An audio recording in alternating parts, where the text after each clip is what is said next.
Bonjour les amis, on se retrouve aujourd'hui pour une nouvelle vidéo bien sûr en cuisine, où nous allons réaliser les cougnoux ou les cougnols de Noël qu'ici on fait en Belgique. Vous allez voir, je vous présente la recette dans quelques instants, mais je vous présente aussi ma petite tasse, mon petit mug que j'ai fait aux couleurs de la chaîne. Voilà, d'un côté bien sûr un petit message « Salut les amis », pour vous dire bonjour le matin quand vous buvez votre café. Et de l'autre côté, la petite figurine bien sûr, le petit logo de la chaîne. On se retrouve tout de suite maintenant en gros plan pour les ingrédients pour cette recette des cougnoux de Noël. Alors un petit peu d'histoire, juste pour vous raconter un petit peu l'histoire du cougnou. Le cougnou, qu'est-ce que c'est? Parce que bon, généralement pour les gens du nord de la France, vous connaissez. Pour les gens belges qui sont de Belgique, ils connaissent. On dit cougnou, cougnol ou bien sûr pain de Jésus. C'est une viennoiserie typique de la Belgique ou du nord de la France, comme je vous ai dit, qui est consommée généralement pendant la période de Saint-Nicolas ou de Noël.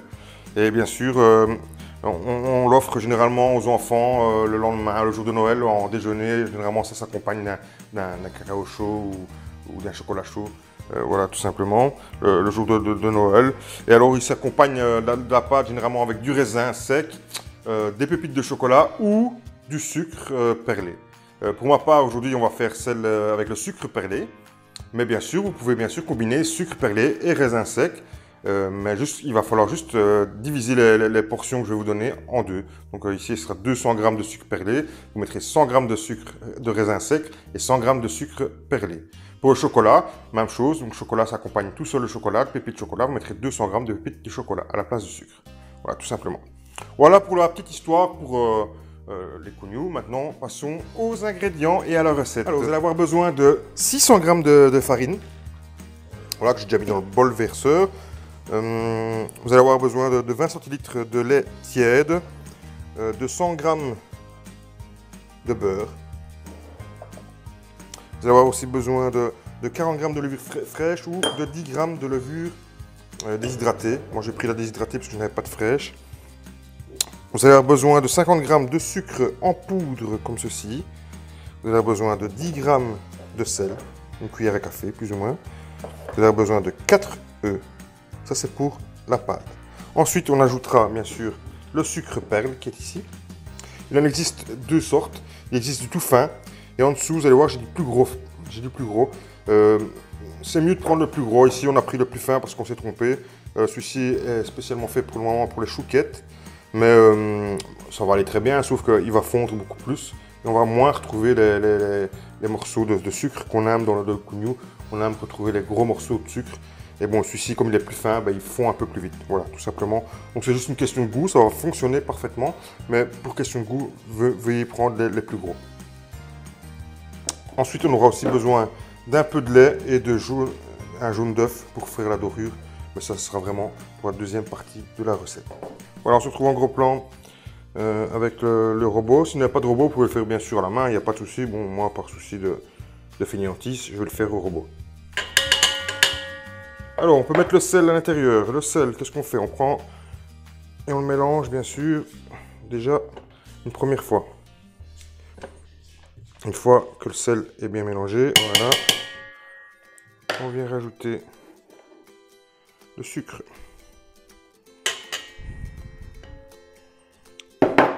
Même combat, on mélange. Voilà. Vous allez voir que c'est facile. Hein. Au robot, du moins, c'est facile.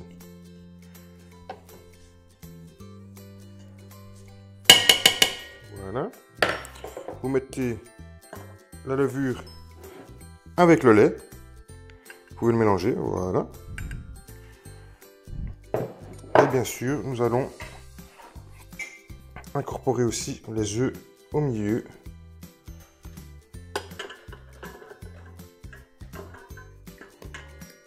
Voilà, on a mis les œufs. Voilà, une fois que vous avez mis les œufs, on démarre la machine. On y va.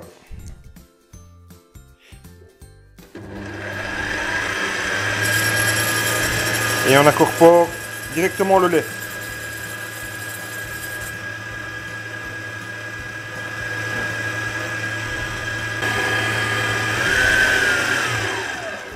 Alors bien sûr, on cède et on fait tomber un peu sur le côté. On n'hésite pas.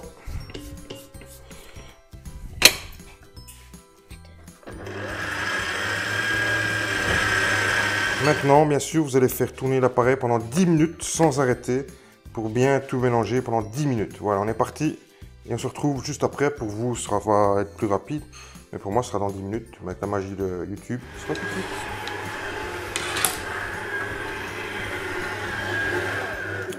Voilà, après 10 minutes, vous obtenez normalement une pâte comme celle-ci. Voilà, vous voyez, qui est fort collante, ce qui est normal. On va maintenant ajouter le beurre petit à petit. Donc on prend un couteau et on coupe des petits morceaux de beurre. Voilà, donc hop.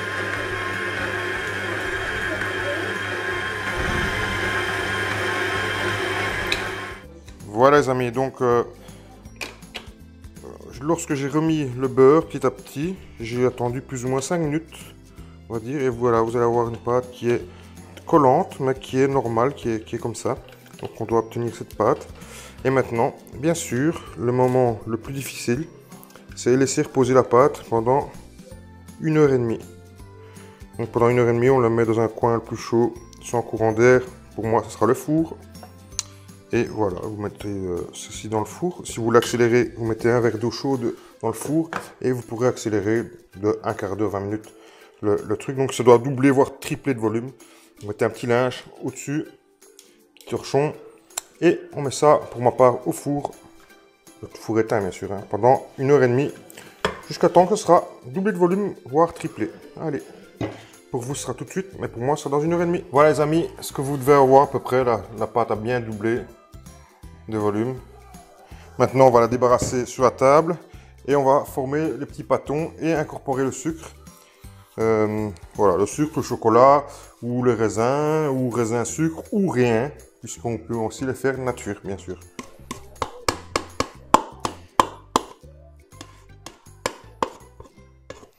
On prend son sucre et on verra bien sûr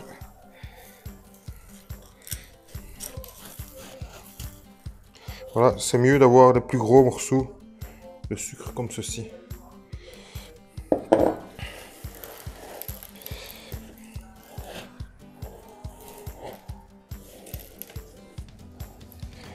Voilà, donc maintenant on va retravailler la pâte avec le sucre à l'intérieur.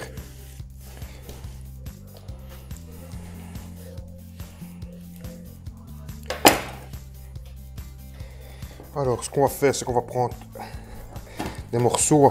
On va prendre des morceaux. Moi, je vais les peser cette fois-ci pour avoir des morceaux de plus ou moins, des pâtons de, on va dire, de 200 grammes plus ou moins. Après, ça, c'est un peu comme vous voulez, hein. Donc, je vais mettre de côté pour que vous voyez bien. Bon, une main, j'y arriverai pas, donc je vais le faire à deux mains. Voilà, on fait une petite boule. Ensuite, on va venir rouler comme ceci pour faire une forme allongée, comme si on allait faire des boudins. Avec les deux doigts, vous venez serrer les extrémités. Bon, après, ça c'est une forme que je donne moi, hein. C'est la forme qu'on a par chez nous, hein. Maintenant, il y en a aussi des plus ovales, on va dire. Mais nous, on a ces formes-là, on va dire. Voilà à quoi ressemble un Kunyu. Voilà, plus ou moins ça. Après, la forme que vous voulez, vous faites comme vous voulez, hein. Moi, je vais faire cette forme-là. Et vous les placez ensuite sur un papier sulfurisé ou alors un silicone, par exemple, sur une grille. Et là, on va encore les laisser repousser pendant encore une demi-heure, plus ou moins. Donc peut-être le temps, quand vous avez fini comme ça, peut-être le temps de mettre préchauffer votre four à 180 degrés. Le temps de les finir et de laisser monter une demi-heure, votre four sera prêt.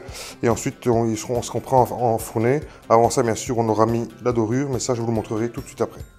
Allez, moi, je continue à les faire et je vous montre dès que j'ai fini. Voilà, une fois que vous avez fini de former vos Kunyu, bon, moi, je les ai fait traditionnellement comme on fait par chez nous, mais la forme n'a pas beaucoup d'importance, tout qu'on le fait. Puisque si vous faites une boule, ça va être aussi bien, il n'y a pas de souci, hein. Donc faites comme vous pouvez le faire, mais bon, voilà, ça c'est moi je les ai fait traditionnellement. Ensuite, on va un petit peu les badigeonner de lait et de jaune d'œuf. Jaune d'œuf, pardon. d'un jaune d'œuf. Voilà, on va juste pour les faire dorer. Hein. Donc ça, on fait directement dès qu'on a fini, pendant que le four est en préchauffage. Voilà, on essaie de bien en mettre partout parce que ça va dorer. Voilà, comme ceci. Et on fait ça pour... J'ai réussi à faire 6 kuniu. Donc, de plus ou moins 200 à 250 grammes chacun. Donc, ils vont gonfler encore. Hein. Ils vont normalement encore pratiquement doubler de volume normalement. D'ici une demi-heure. Voilà, une fois que vous avez fini de badigeonner, il va falloir attendre maintenant que le four soit bien chaud. Ensuite, on pourra les enfourner à 180 degrés pendant 12 à 15 minutes. Ça va dépendre un petit peu de votre four. Avant de les enfourner, on va bien sûr les laisser gonfler. Ils ont déjà bien gonflé. Hein. On voit déjà par rapport à tout à l'heure qu'ils ont déjà bien gonflé. À mon avis, encore un petit quart d'heure pour moi. Et dans un quart d'heure, ils auront encore gonflé. Ils seront quasiment doublés de volume et je pourrai les enfourner. Donc voilà. On se retrouve à la sortie du four. Voilà les amis, on se retrouve à la fin de la cuisson. Regardez comme ils sont beaux. Mes beaux petits kuniu de Noël. Kuniu ou kugnol, hein, ça dépend. En Belgique, c'est plutôt kuniu ou kugnol. Regardez quelle belle forme. Enfin, voilà, la forme, c'est pas le plus important. C'est vraiment kuniu. Voilà, regardez, j'en ai coupé un. Regardez comme c'est moelleux. C'est vraiment très moelleux. Non, les enfants adorent ça, surtout au moment des fêtes chez nous, le Saint-Nicolas bien sûr qui vient d'arriver, qui était le 6 décembre, et aussi pour la Noël bien sûr, le lendemain, je fais toujours du kuniu pour le 25, pour se réveiller, on se réveille toujours avec le kuniu. Voilà, je vous ai proposé de partager cette tradition avec moi cette année-ci peut-être, j'espère que vous réaliserez cette recette, moi je vous la conseille fortement. C'est un pur bonheur. Moi, je vais vous laisser là-dessus, les amis, parce que je vais aller manger mon kuniu. J'ai hâte de manger ça avec mon petit café. Et nous, on se retrouve très bientôt. N'oubliez pas qu'il y a toujours le concours de Noël qui est toujours actif jusqu'au 20 décembre, jusqu'à 22 h. Donc, s'il est après 20 décembre, c'est trop tard pour vous. Mais si vous la voyez encore avant le 20 décembre, n'hésitez pas à aller voir la vidéo juste avant et que je vais mettre juste à la fin de cette vidéo. Vous allez voir, vous allez pouvoir cliquer dessus et vous rendre sur cette vidéo. Donc directement, allez-y, ne tardez pas car le concours c'est bientôt fini, mais il est encore temps. Et allez-y parce qu'il n'y a pas beaucoup de participants, donc vous allez avoir vraiment beaucoup de chances de remporter 2 albums vidéo. En tout cas, je vous souhaite. Et moi, je vous souhaite aussi une bonne fin de journée ou une bonne soirée. Voilà, à très bientôt les amis pour une prochaine vidéo.